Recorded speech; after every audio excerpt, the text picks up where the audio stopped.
Good afternoon and welcome to the Free West Media YouTube channel. Don't forget to subscribe to the channel as we've got very interesting interviews and conversations coming up. And today I'm honored to be speaking to retired Colonel Chris Wyatt.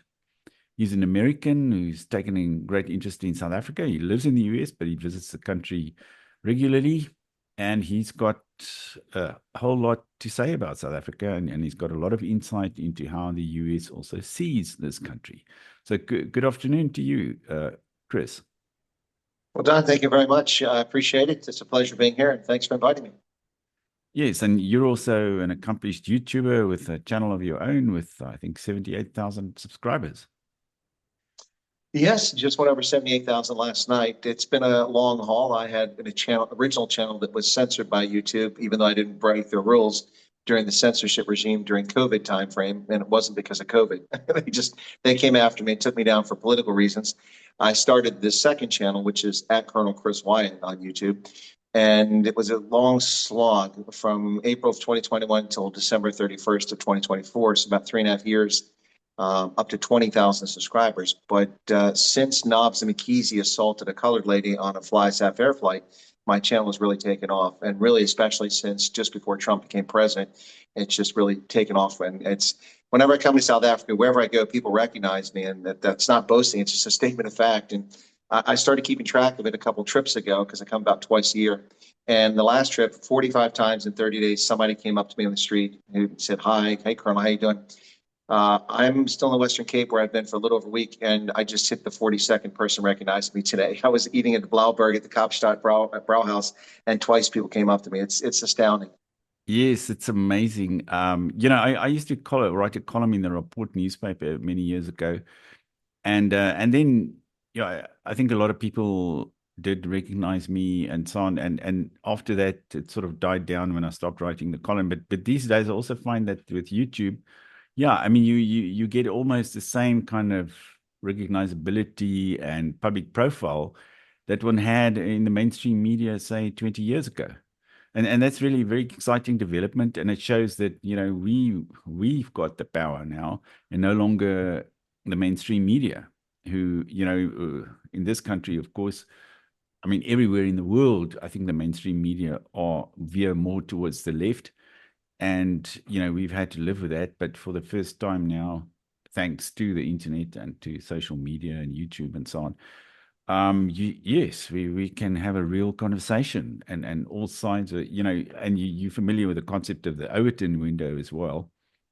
Absolutely. And the Overton window has sort of shifted back more in our direction, whereas, especially in this country, I mean, it's shifted to the extreme left, where we've got, a party like the EFF, for example, which is sort of an extremist Marxist kind of a revolutionary party that in most other countries, in say in Europe or somewhere, we would hardly get 1% of the vote.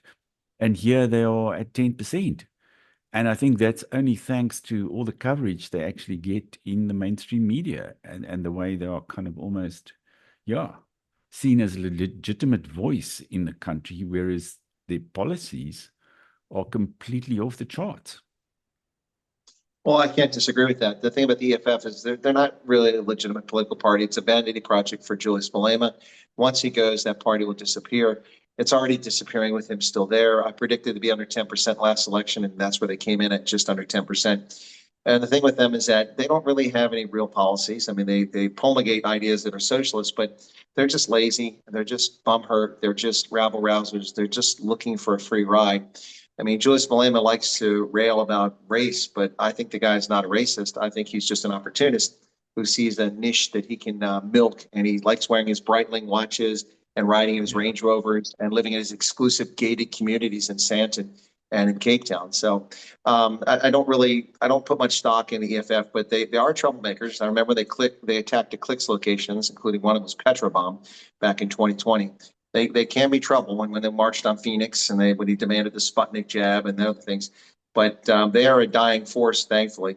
But there are plenty of people out there that have malintent, unfortunately, in South Africa. Yes. Now, what would you say? I mean, does the EFF even register on the radar screen in the US? And how would the sorry about that. How would the um, how would the US government view a party like the EFF in South Africa? Well, South Africa itself, unfortunately, doesn't register very much at all for most Americans. Even in academia, it's not a major topic. Well, some universities with certain programs it is, but South Africa is not as important geopolitically, geostrategically as it was in the 1960s, 70s, and 80s. It really doesn't play that role. Some people try to make the argument it does. But as far as the EFF, very few people in the United States have ever heard of Joseph Malamer, even know what the EFF is, and don't really pay much attention to it. That said, I will tell you that the Secret Service is well aware who Julius Malema is now that he made a threat in President Trump's life.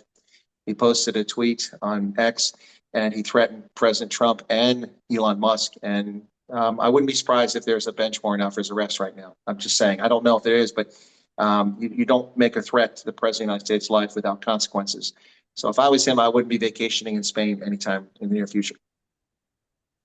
You say you wouldn't be vacationing in Spain, or you? No, because we have an extradition treaty with Spain. If Malema Oh, shows up there, he may find okay. himself sitting, as we say in German, in Knast.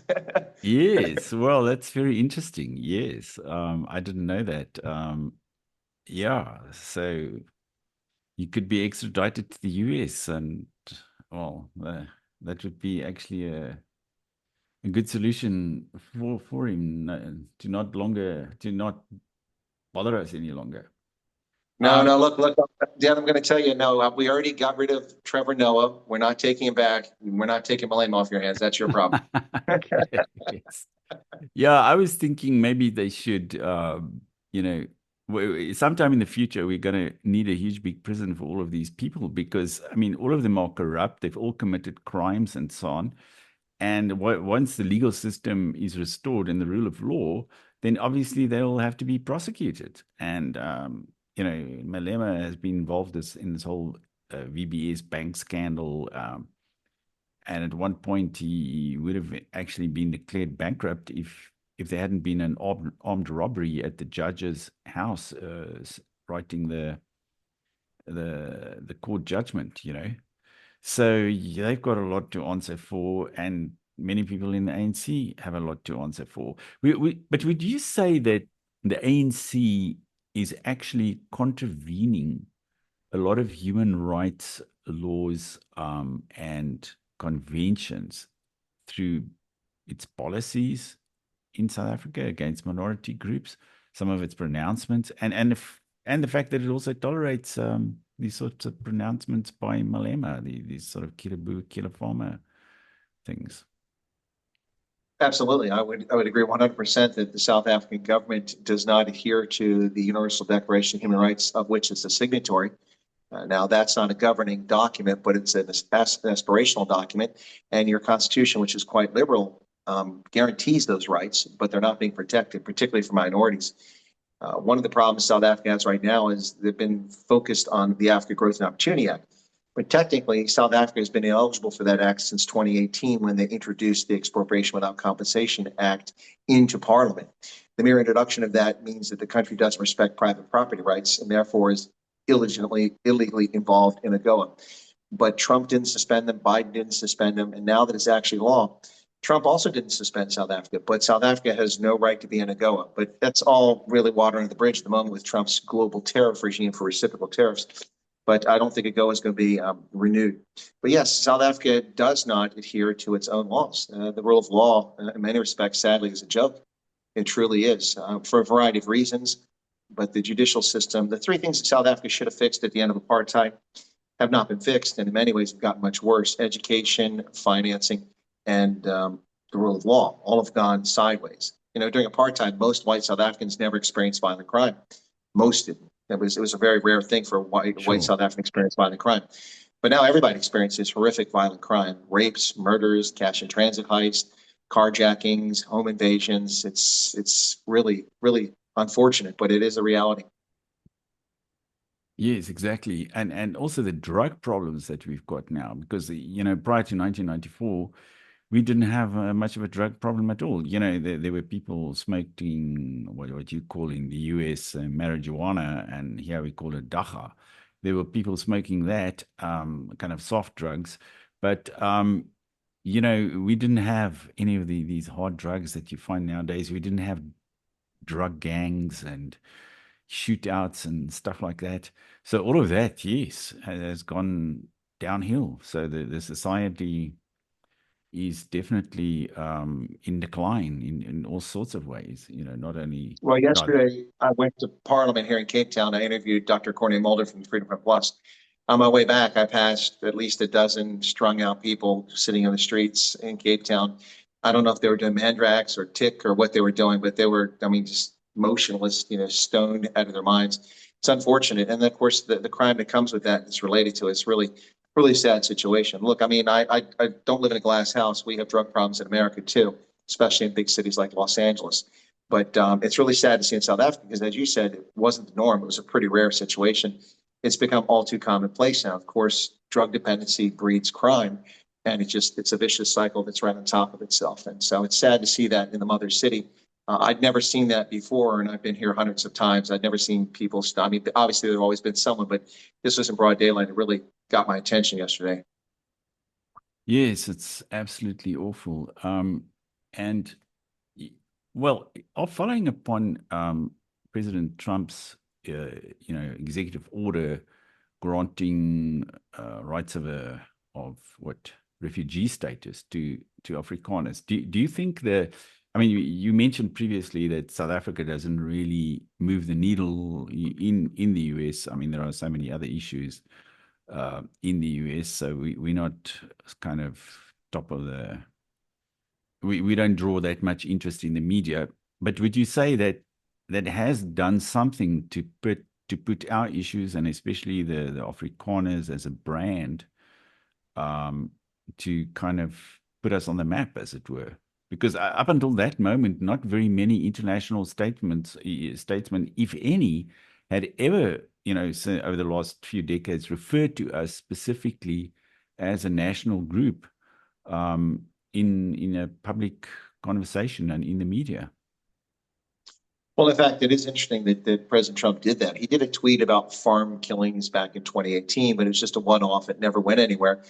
And shortly after that, when I retired from active service in the military in 2019, I started doing the broadcasting in 2020. A lot of Afrikaners were asking me, "Hey, is Trump going to save us?" I said, "Nobody's coming to save you. It's you're on your own. You got to sort out your own problems." But it is interesting because, to my recollection, the last time a head of state identified the Afrikaners as a nation of people, as a folk, would have been the Kaiser from the German Empire during the Anglo-Boer War, when he supported and helped the Afrikaners in a limited fashion, but did help. So it's been over a century ago since any head of state, to my knowledge, has actually stepped up and identified. And that alone has given so many Afrikaners hope. And they really, really appreciate the fact that they're being recognized as a nation of people. I think it's whatever comes of this with the refugee program or future relations with South Africa, I think that is unbelievably important to a lot of Afrikaners. And I've told this all the time. Dan, I've got to tell you, I was in Veldrift and a young lady came up to me and she wanted to hug me and shook my hand and thanked me for giving her hope. And I said, well, how did I give you hope? Because you told us the truth about what's going on with the refugee program. And that's all it took. It's a pretty low bar to get through, simply telling people the truth, because they're so used to being lied to. And so I think that Trump has given people a lot of hope, regardless of what happens with the refugee program. Yes, exactly.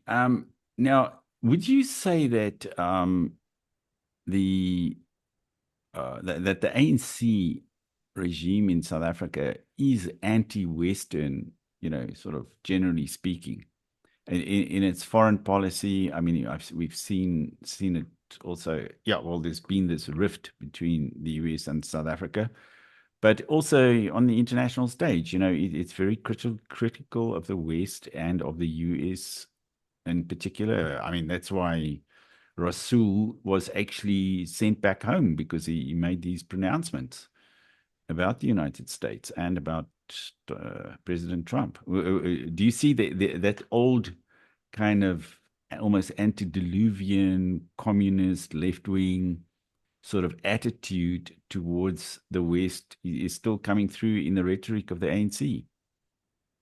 Oh, very much so. It comes through in the rhetoric. Whether it comes through in the application is the question. A lot of people would say it does come through in the application, but To me, it's quite, well, in some ways puzzling. I kind of expected the old stalwarts, the Liberation Era veterans, to have passed from the stage now and died off. And the younger folks like Ramaphosa, who was negotiator at the Codesa summit as a mine boss, he's one of the younger generation. He's already, what, almost 70 now or thereabouts.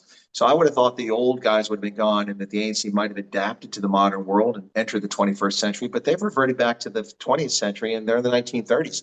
They think Stalin's in charge in Moscow and Mao is in charge in China, and that's not the world we live in. It's a really curious thing to see the ANC mouth the opinions of a theocracy in Tehran, to be buddy-buddy with a failed state in Cuba, to talk about BRICS, which is really, ironically, this is the funny thing about BRICS, it's the creation of American economists, and it was an acronym. It's not even real, it's vaporware, but these countries run around as if it's a real organization. But it is, if it wasn't sad, it would be comical to see what's happening. It really doesn't make a lot of sense because you think they would have moved away from this because it doesn't work. And there is not a single instance of socialism or capitalism, or excuse me, socialism or communism, but capitalism works everywhere, but socialism or communism ever working anywhere. And we always hear the same excuse, well, we didn't get it right, we'll get it right this time. You're not going to get it right in South Africa. I mean, the ANC wants to put 1 million black South Africans into subsistence farming. Instead of teaching them coding and robotics, artificial intelligence and genetics, and giving them proper educations, they've lowered the standards to 30, 30, 30, and 40% in your first language. And South Africa is going backwards because of what the ANC is doing. The rhetoric that they've come up with is just, it's mind-boggling. You know, it would make sense if it was the generation that took over Lutuli and Mandela, if they had this camaraderie and this sense of obligation to the East. But the East is gone. The Soviet Union collapsed. This obligation to these countries that weren't even in existence then, so to speak, because Russia was part of the constituent part of the Soviet Union, is mind-boggling. And it's, to me, it's just a bunch of rhetoric. I think that's just smoke and mirrors for the kleptocracy that's going on here, the massive pilfering of the fiscus and the destruction of state-owned enterprises and the corruption that's tied to BE, all that stuff. That money gravitates up to the cadres. And I think that the ANC really only rules this country for about 500,000 cadres and party members. The rest of the black, white, and brown South Africans, they really don't care about. That's my view. I think you're probably right there. I mean, you know, I also see South Africa as a kind of an ANC oligarchy. You know, there's this bunch of people right at the top, or you know, in the old Soviet terms, you could call it the nomenklatura, and they actually control the country, and they've got access to all the wealth, and therefore they actually yeah, all the policies are made for them and for their self-enrichment. But just referring to the fact that some of these younger ANC leaders are also falling back on, as you say, the 1930s kind of rhetoric, Soviet style or communist style rhetoric. I don't know whether you're familiar with it. I think when I'm not sure if it's in Clash of Civilizations or in Culture Matters, but Samuel Huntington also referred to that. He spoke of the kind of return to the origin, that you have a kind of a first generation, you know, in all of these post-colonial societies, the first generation is still semi-westernized and they sort of identify with Western thinking and so on. But then there's a second generation that wants to return to some sort of atavistic past that no longer exists. I mean, do you see that same sort of thing in South Africa? I think the EFF would be an example of that. No, I think you're onto something there. Samuel Huntington was absolutely brilliant and he wrote some wonderful works, and The Clash of Civilizations is one of them. And I think you may be right. It might have been in there because it's been a while since I read that.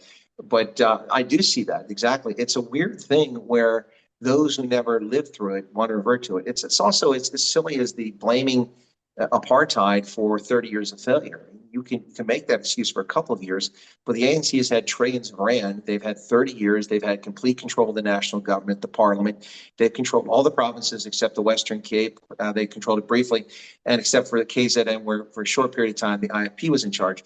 But basically, they controlled the national, provincial, and municipal governments almost everywhere. And what they've done is they've completely destroyed everything. The state-run enterprises, which were by a minority government, effectively and efficiently run and were world-class with producing top weapons, the G5, the Roodt, and also Rotels and things like that, and were amazing, not to mention converting coal to fuels. the Ribbentrop process.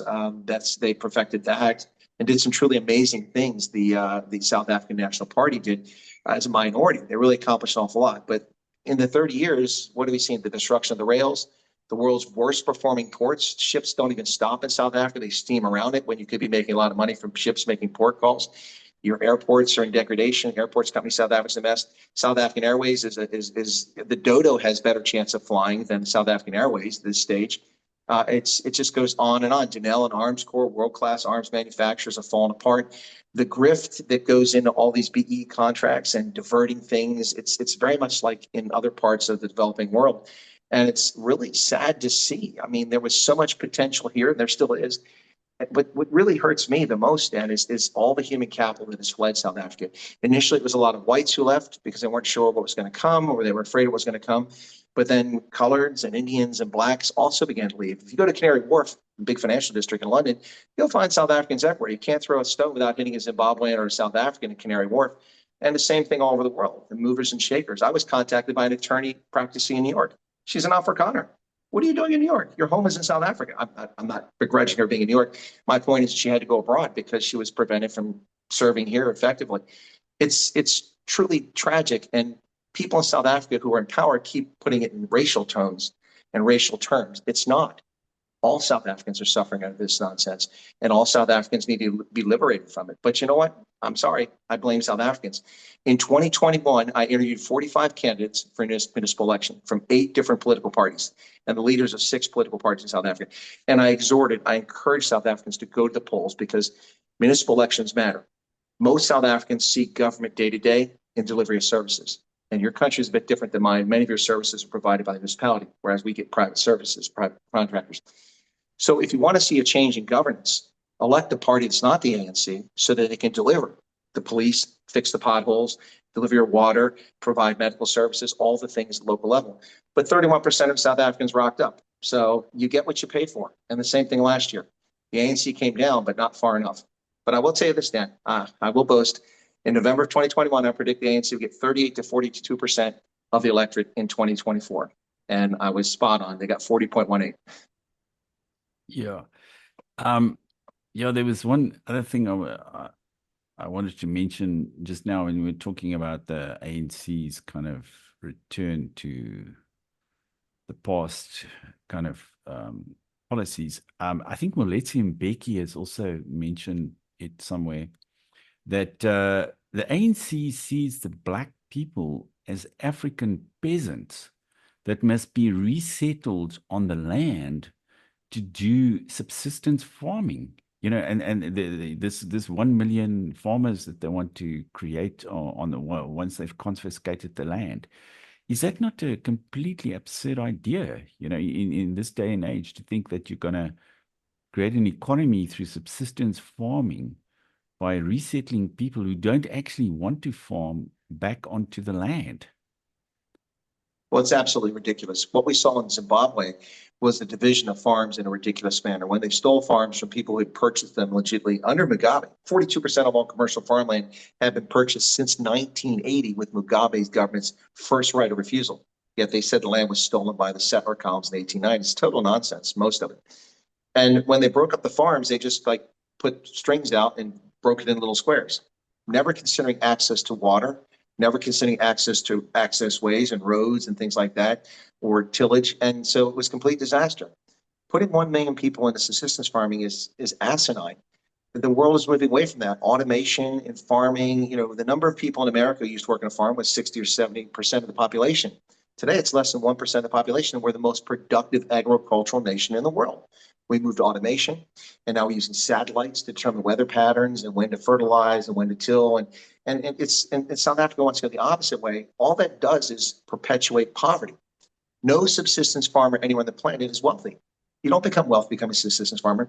If, however, you become a coder and write code, you can become very wealthy, or at least have a very good life. If you do the same thing in medicine, you can do very well.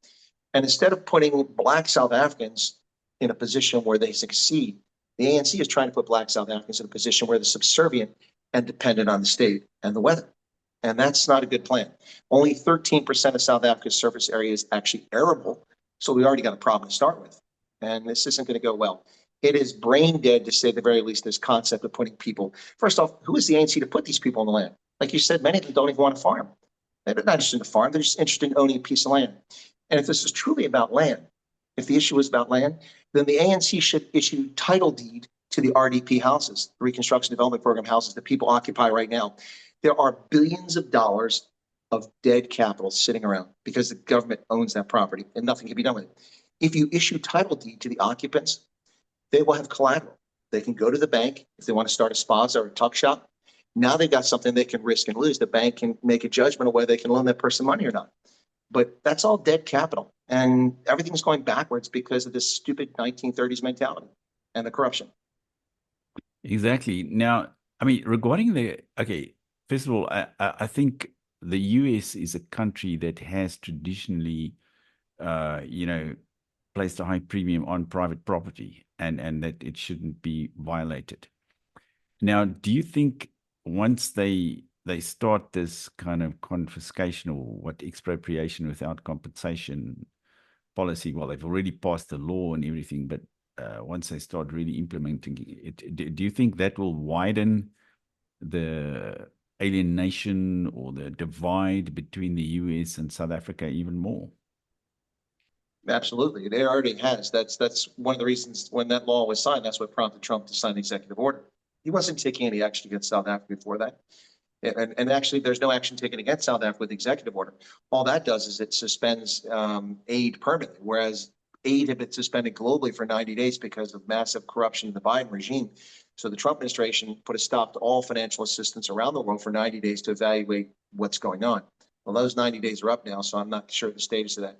But generally, the Trump administration wants to stop foreign aid. And I understand why they want to do it. I don't know if I agree with it all the time, but the idea is to teach a man to fish, not to fish for him all day.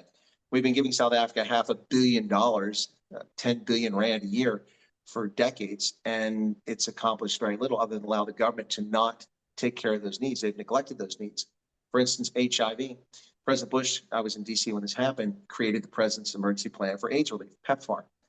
The concept was 5 years, $3 billion a year, which is already 6 times in 1 year the amount of money the U.S. government spent on HIV from 1983 when we discovered the virus until 2003. In 20 years, only spent $642 million on the disease.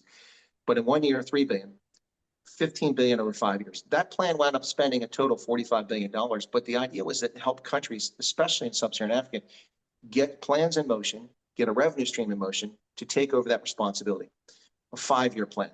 Here we are 22 years later, and we're still paying, and we spent $130 billion. PEPFAR is the single largest foreign assistance program in the history of mankind, bigger than the Marshall Plan by a factor of 3 or 4, even in inflation-adjusted dollars. It's insane how long it's gone on, and South Africa's government has not taken responsibility totally for that, and they should have.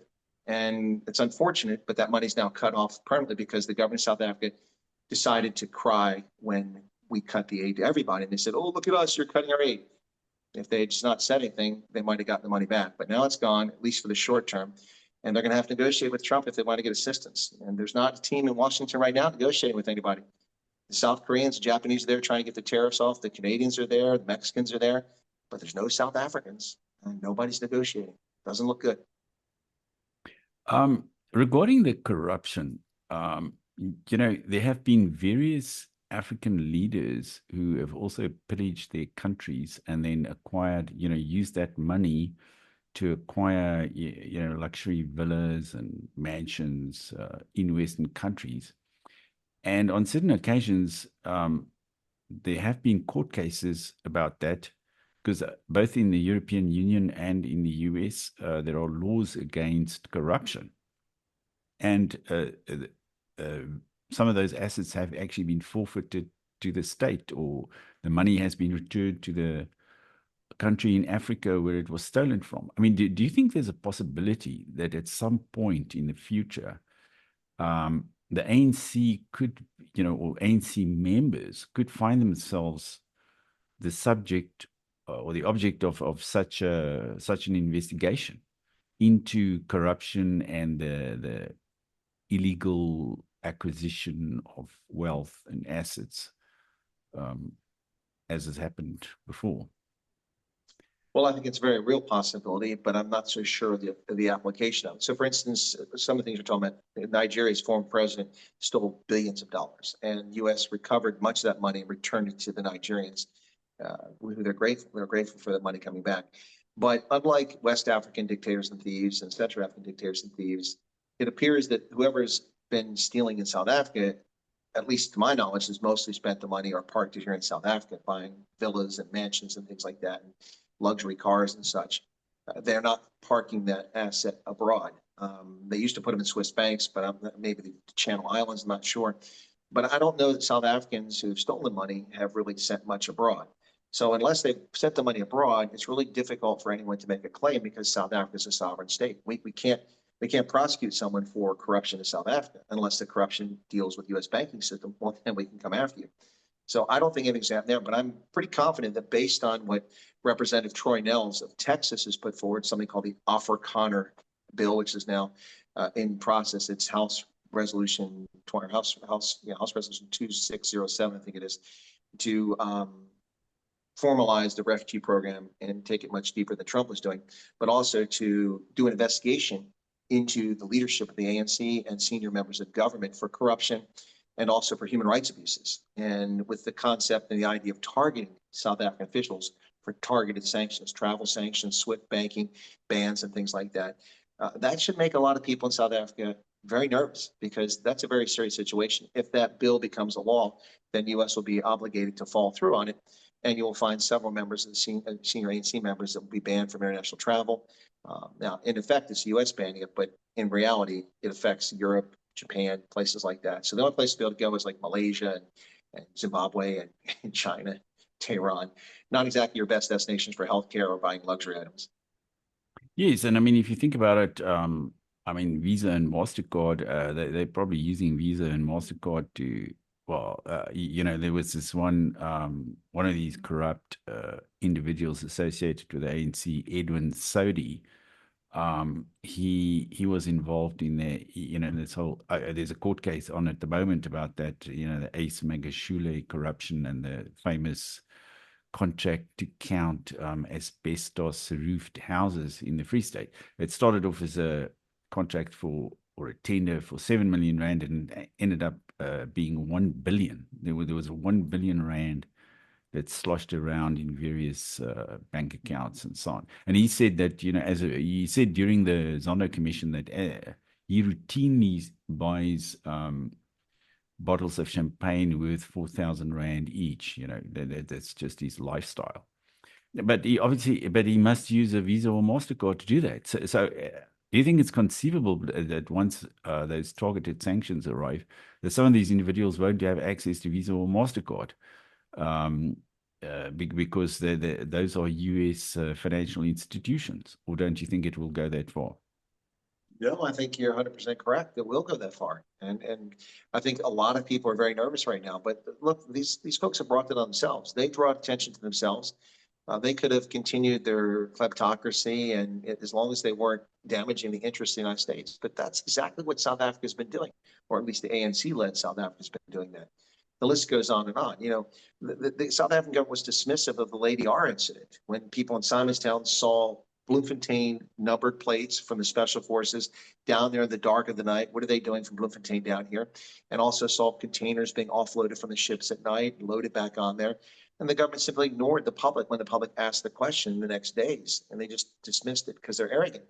Well, they weren't the only ones that asked the government of South Africa. It was also the U.S. Embassy approached the South African government discreetly, politely, politically from Pretoria and said, hey, what the heck? We sanctioned that Russian company and you're taking delivery. What's going on here? Look, I even gave the ANC the answer to the test. They didn't take it. What I would have said without any more information is that, listen, we ordered some military hardware that we use here. We ordered from Russia before lockdown, and because the lockdown was never delivered, they're finally delivering something we ordered in 2018 or 2019, and we want to take possession of it. And they offloaded that. It belongs to special forces, the further weapons and tactics.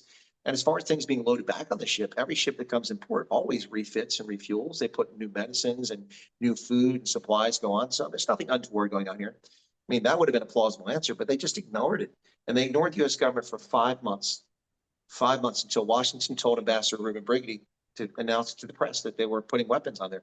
Now, I don't know that they put weapons on there, but the investigation they did and the whole way they handled it was very suspicious. Beyond that, they're chumming with Iran. They've done so many other things that have harmed U.S. national interest that, Cyril Ramaphosa running around screaming vaccine apartheid when we gave South Africa's Aspen Pharmacare hundreds of millions of dollars to produce vaccines, and it didn't happen. And he accused us of vaccine apartheid because he joined the COVAX scheme, which didn't work very well from the UN. And the list goes on and on and on of egregious insults and offenses. Some of them are quite serious, but sorry, I got dogs out here making noise. But yeah, some of them are quite serious, and the ANC just thinks they can get away with it because for 30 years they've acted with impunity. They do what they want to do, and the international community doesn't say anything.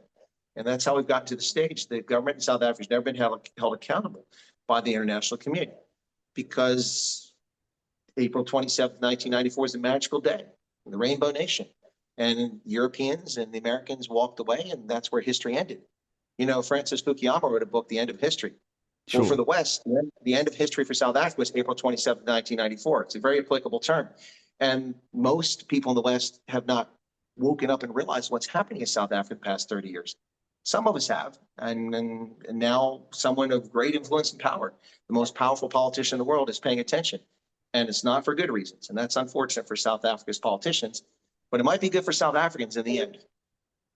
Yeah, I believe so too. Ultimately, as you said, we have got to take our destiny into our own hands and not expect President Trump to save us, although he has created, I think, a climate where we can start thinking about solutions for the problem of the ANC, the corrupt ANC rule. Do you think the new U.S. ambassador Leo Leo Brent Bozell III, Bozell. What do you think is his approach going to be? You see, apparently he's quite an outspoken kind of a guy, and he likes writing and so on. So he might exert quite an influence here once he arrives in Pretoria. Well, Brent Bozell is very articulate, very smart guy, founded a media company, and he's been holding the media to account for decades. And so he's a person that, like me, as a former intelligence analyst and as an analyst now, who, when someone tells you something, my first question is, okay, what's their motivation? Why are they telling me this? You know what I mean? So how am I going to weigh this? How am I going to judge it? And I think that he'll take the same approach in what's going on in South Africa. He's going to listen, and then he's going to question in his mind what he's hearing, and he's going to think about if he needs, he'll reach out and get more information from the right sources to make sure that what is coming into him is not filtered and he's actually hearing what he's hearing.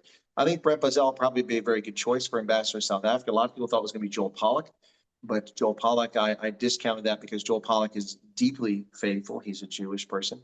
And the whole issue with Israel, it's a little too inflammatory at the moment. Now, Bozell is pro-Israel, as am I.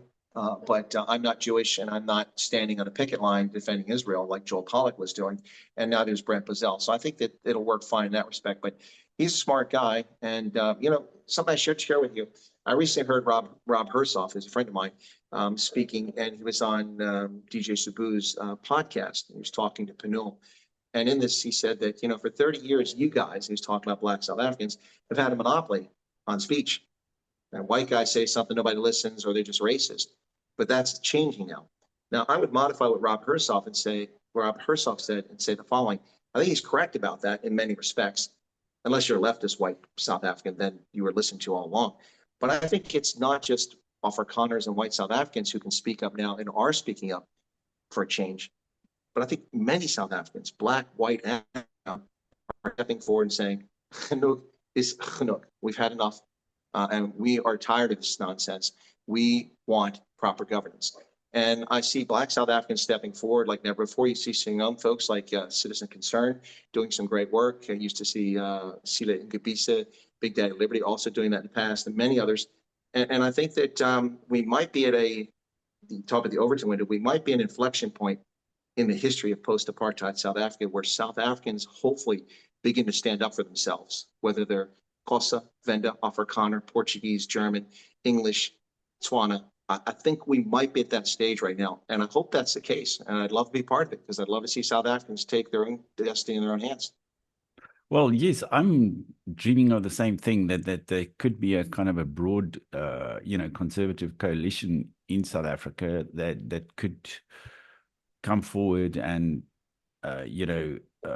create a new movement and sweep the old left, this antediluvian left from with their rhetoric from the 1930s, and this sort of, seeing South Africa as some sort of a one of these African countries. I don't know whether you've ever seen that Italian documentary, Africa Addio. We just Yes. immediately after the independence of various African countries, there were all these atrocities and and just terrible events, and kind of whole countries lost their economies and so on. And the approach that the ANC took, I think, after 1994 was that we were just another African country that's going to go through this kind of post-colonial revolution. And if we can put that behind us and look forward and create something new, with all these new voices that are coming to the fore, especially on social media, then we could build a new political movement. What do you think about that? Well, watch this space. There are some developments underway that will probably become public in the near future that should be very interesting in that specific realm.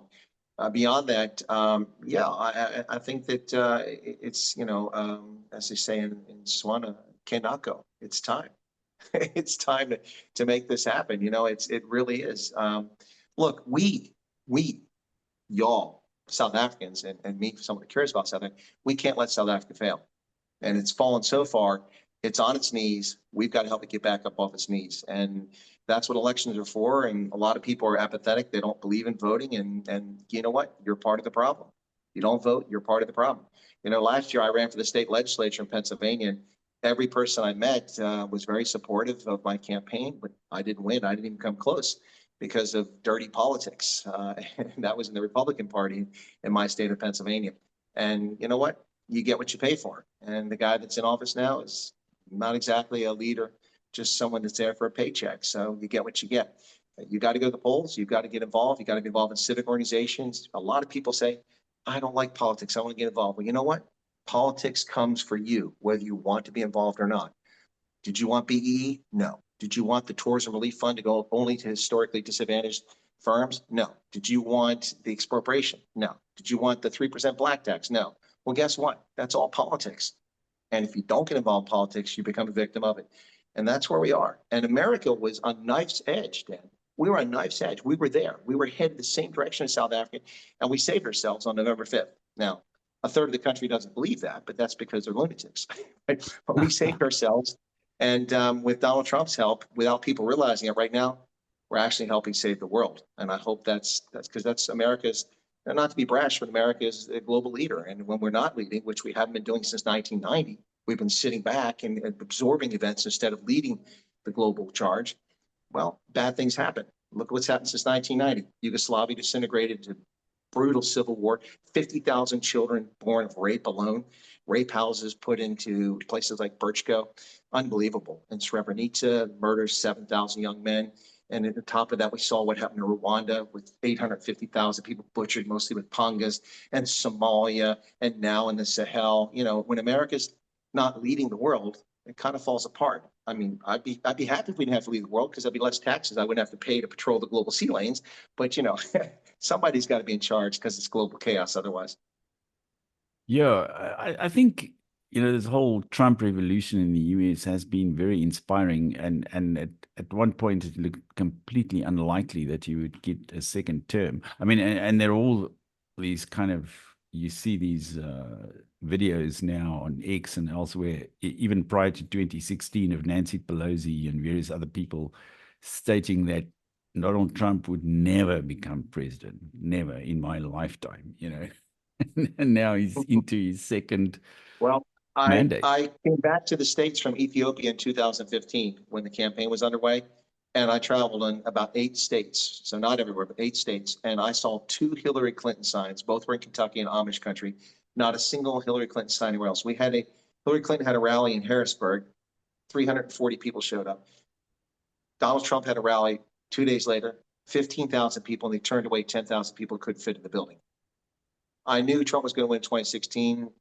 I was 100% sure he won in 2020, but apparently I was told that isn't what happened.